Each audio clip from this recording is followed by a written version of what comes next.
Hey guys, I'm George, the nice medic gentleman, and it's time for your dose of some fragrance content. In today's video, I'm going to do part 2 of my Ghaliyah Artisan brand, sort of an overview and quick review. Last week I did the first part where I covered some of the more challenging, some of the more unique fragrances from their lineup, and in this part too I'm actually going to cover some of those fragrances that I find to be more versatile, that I find to be easier to wear, and overall those are the fragrances that I actually enjoy more than the ones that I mentioned in part 1.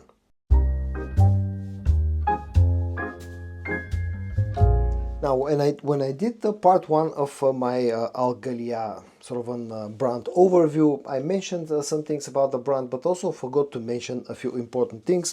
For example, I showed you how the bigger bottles, the 25 milliliter bottles, come packaged, in this very nice small boxes that have a very nice sort of a gentlemanly inside part that have magnetic edges. But I forgot to mention that the smaller 5 milliliter bottles actually come packaged in these small pouches, which is also a very nice touch, even though you're getting something very small as a bottle size. This actually comes nicely packaged.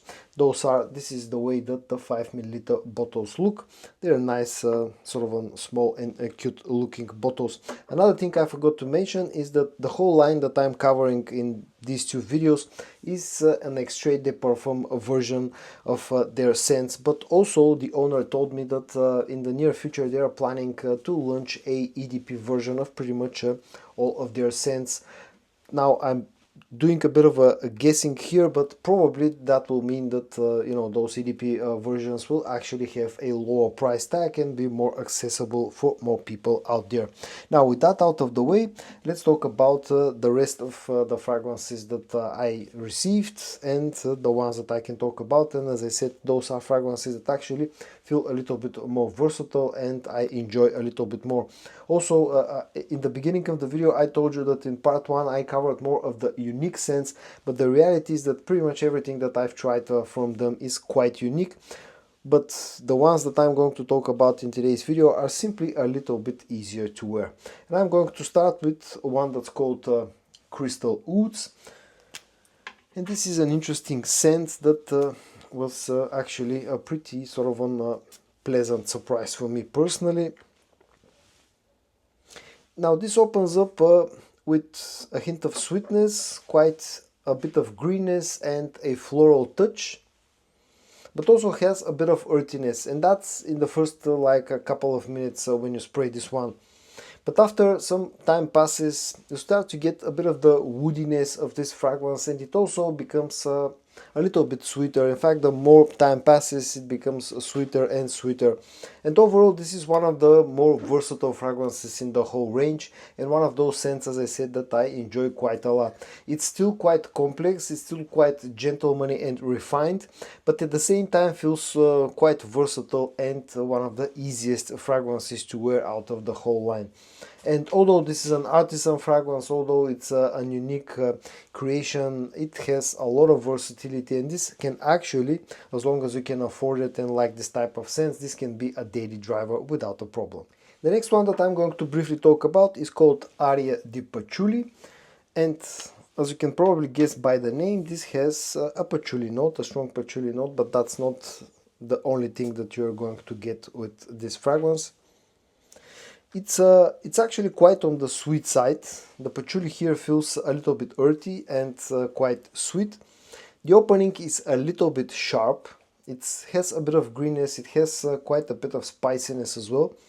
But the sharpness in here is not overly strong or unpleasant. It just adds an interesting layer, an interesting touch to the scent profile.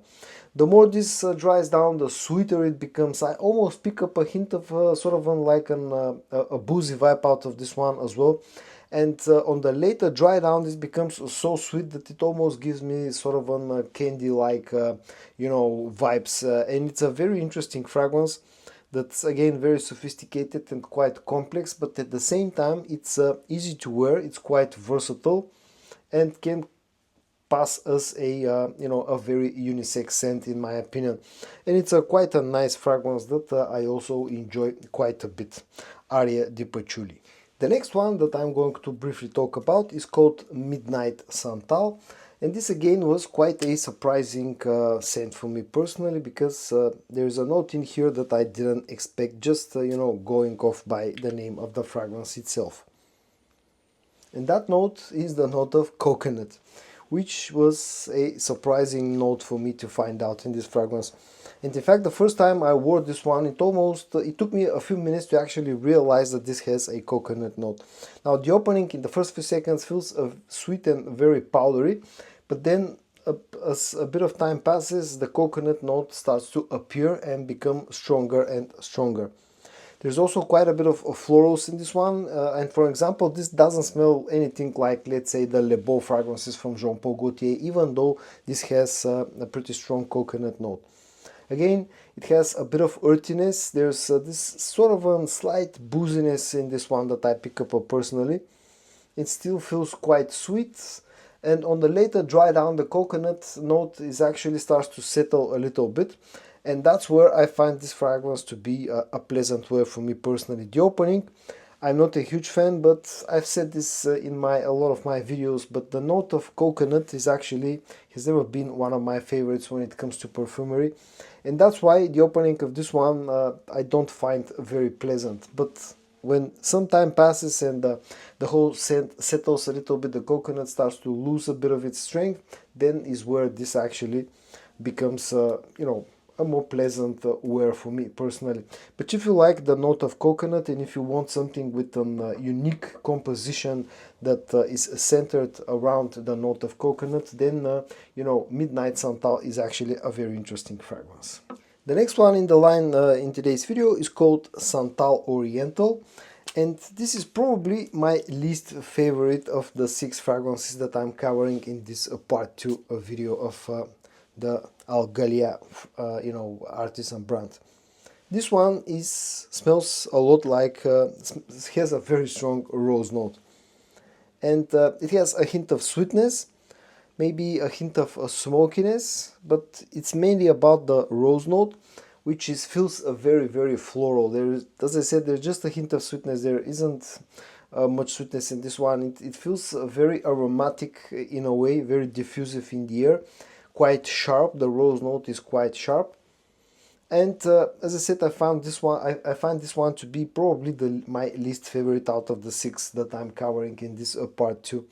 There's also a hint of sort of an how to say, a bit of a smokiness somewhere in the background, some woodiness, but the main note, to my nose personally, in this particular one is the note of rose, excuse me.